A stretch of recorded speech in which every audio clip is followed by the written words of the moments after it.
On the outskirts of the city, hidden from view, is an illegal water station.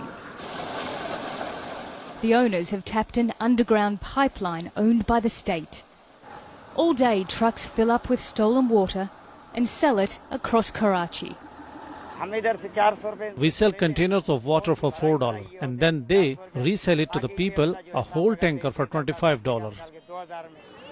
The water mafia thrives on the fringes of the city. Armed gangs control this neighbourhood. So what's here?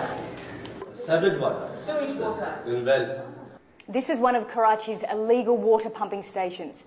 And what's so shocking about it is the water comes from a sewage well.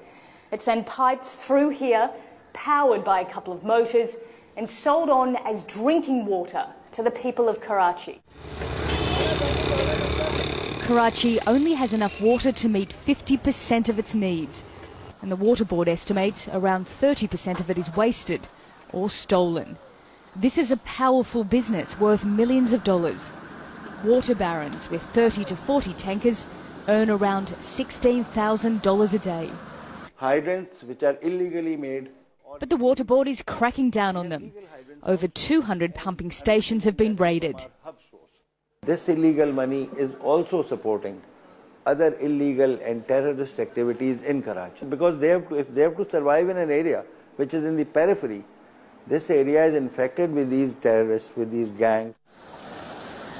Over 70% of the stolen water is sold to industrialists.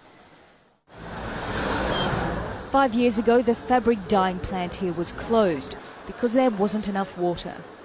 Now the owner buys from the black market just to keep his clothing business open. They are holding us from our necks, basically. And this is all because a few big people are involved in this, and who are the caretakers, and who are the people who are making money, good money out of that, from these people. Because, of course, the mafia people cannot operate such a big operation like this. Despite the crackdown, the leaders of this underwater world are still operating. And the cost of illegal water in Karachi has now doubled. Somewhere, someone is still making a lot of money.